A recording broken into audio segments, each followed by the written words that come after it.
Bapak dan Ibu sekalian, dan ini adalah bukan karena COVID-19.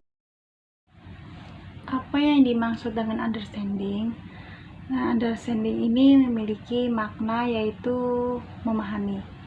Nah, dalam konteks UBD ini, makna understanding yaitu siswa dapat memahami dan menguasai ilmu yang telah dipelajari.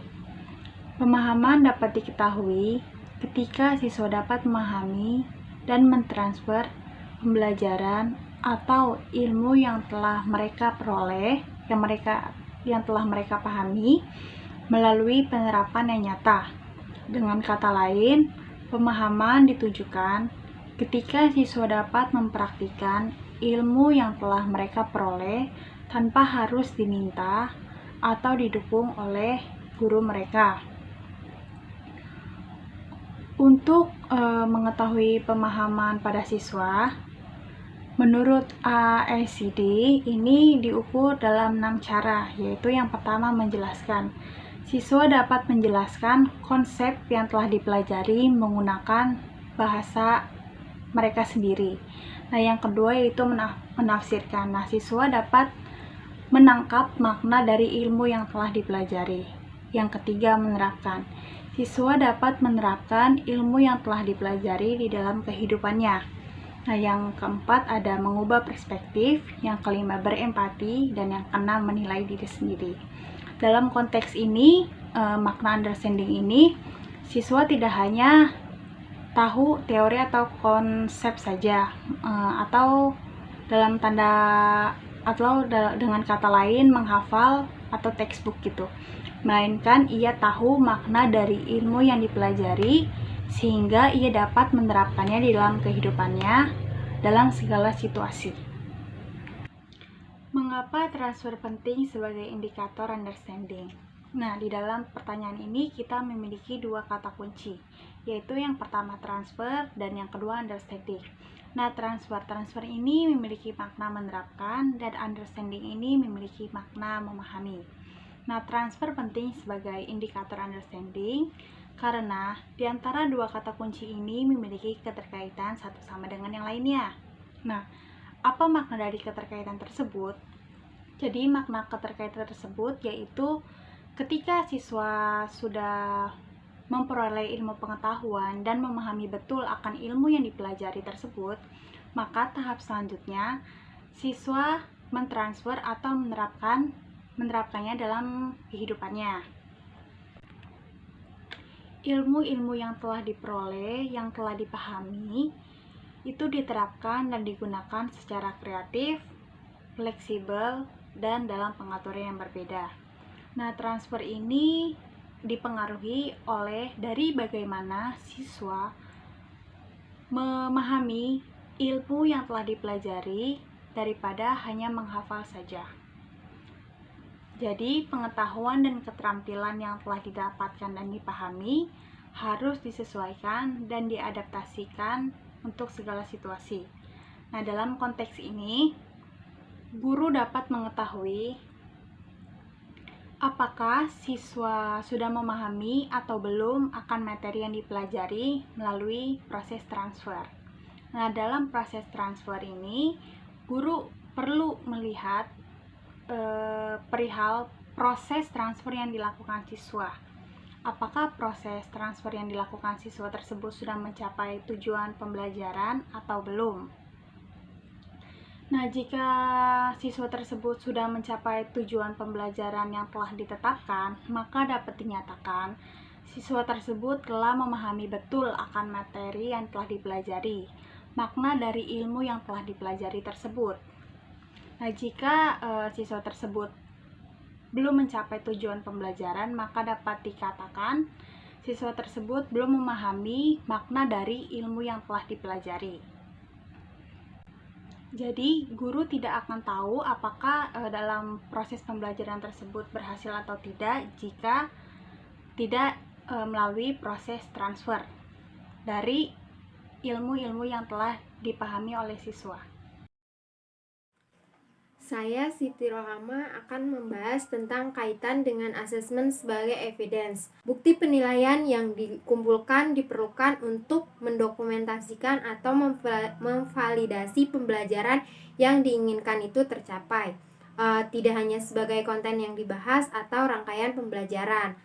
Jadi dapat disimpulkan bahwa penilaian adalah suatu bukti yang menunjukkan pencapaian yang diperoleh dari hasil belajar peserta didik dalam bentuk pemahaman, keterampilan, atau pengetahuan yang didapatkan dari berbagai hasil penilaian baik secara formal maupun non-formal.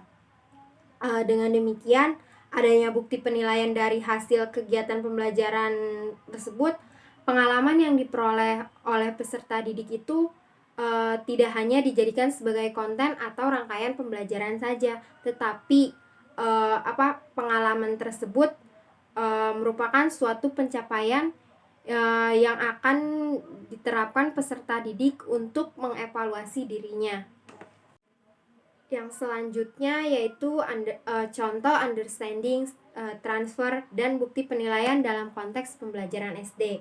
Konteks pembelajaran SD yang berkaitan dengan transfer sebagai patokan pemahaman dan bukti penilaian sebagai bentuk hasil dari transfer, yaitu di mana peserta didik mampu menerapkan pengalaman belajar yang mereka peroleh dalam kehidupan sehari-hari. Contohnya yaitu pada pembelajaran kelas rendah, yaitu kelas 1 SD pada tema 3 kegiatanku subtema 3 tentang kegiatan di sore hari, yang berkaitan dengan membedakan kegiatan yang sesuai dengan aturan dan tidak sesuai dengan aturan. Di mana di sini jika transfer yang dilakukan oleh guru itu baik, maka siswa dengan mudah menerapkan atau menunjukkan kegiatan yang sesuai dengan aturan di sekolah maupun di kehidupan sehari-harinya nanti. Dengan demikian, untuk memperoleh bukti bahwa peserta didik itu mampu menerapkan pengalaman belajarnya yang diperoleh dari sekolah itu, maka guru harus melakukan penilaian autentiknya itu baik secara formal maupun non formal dengan tujuan sebagai bentuk hasil yang diperoleh oleh peserta didik dalam belajar yang akan dijadikan sebagai bahan evaluasi untuk memperbaiki dirinya. Saya Sarusa Banil ingin menjelaskan mengenai apa itu by design dan apa pentingnya by design. Nah, seperti yang kita ketahui bahwa banyak orang yang meremehkan tentang desain. Padahal sejatinya, desain itu merupakan hal yang sangat penting karena di dalamnya terdapat maksud dan tujuan untuk merencanakan dan melaksanakan sesuatu. Seperti halnya pembelajaran. Di dalam video, John McCain mengatakan bahwa by design is a framework curriculum planning for assignment design and ultimately for teaching with the goals of teaching for understanding and transfer. Artinya, by design ini merupakan kerangka kerja perencanaan kurikulum untuk mendesain suatu penilaian dan pada akhirnya di dalam pengajaran tersebut terdapat suatu tujuan, yaitu memahami dan mentransfer.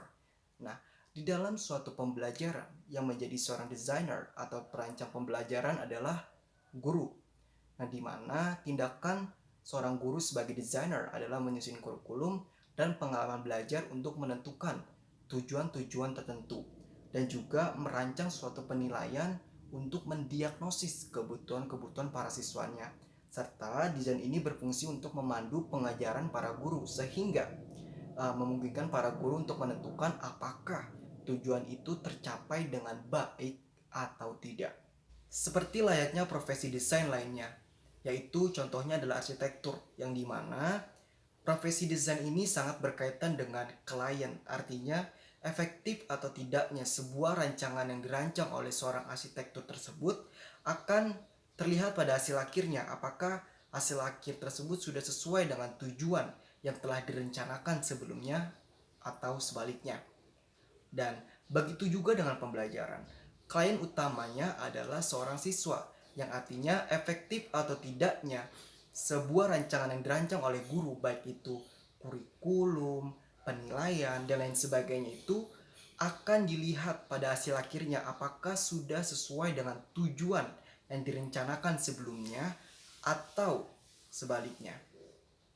Dan pada akhirnya kita dapat melihat bahwa desain ini merupakan sebuah perangkat lunak atau software, yang mana courseware atau perangkat yang berkaitan dengan pendidikan ini menunjang sebuah pembelajaran agar lebih efektif dan lebih produktif, yang dimana tujuannya adalah untuk mencapai tujuan baik itu jangka pendek atau jangka panjang yang telah direncanakan. Desain yang terbaik adalah desain yang fungsinya itu berjalan dengan baik. Artinya, semua bahan ajar dan juga metode yang digunakan ini terbentuk oleh konsep yang jelas, sehingga dapat mencapai visi misi yang diinginkan. Dengan begitu, maka kita sebagai seorang guru harus menyampaikan secara jelas apa yang harus siswa pahami, apa yang harus siswa capai, dan bagaimana siswa itu dapat mencapai tujuan tersebut. Kita bayangkan bahwa sebuah desain merupakan langkah awal untuk menentukan tujuan kita ini mau dibawa ke arah mana. Nah, ketika kita membuat sebuah desain secara asal-asalan, maka kita tidak tahu secara persis jalan yang tepat untuk merealisasikan tujuan tersebut itu jalan yang mana atau cara yang mana.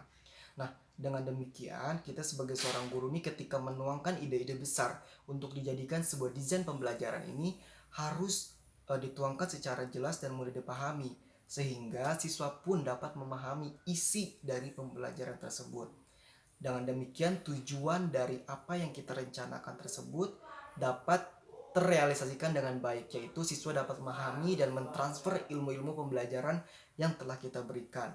Nah, kesimpulannya adalah desain yang baik bukanlah desain yang menghasilkan sebuah keterampilan-keterampilan yang baru atau hal-hal yang baru, melainkan lebih ke belajar ini lebih bijaksana dan lebih spesifik tujuan apa sih yang nantinya kita akan rencanakan atau yang akan kita tuju untuk siswa kita nanti.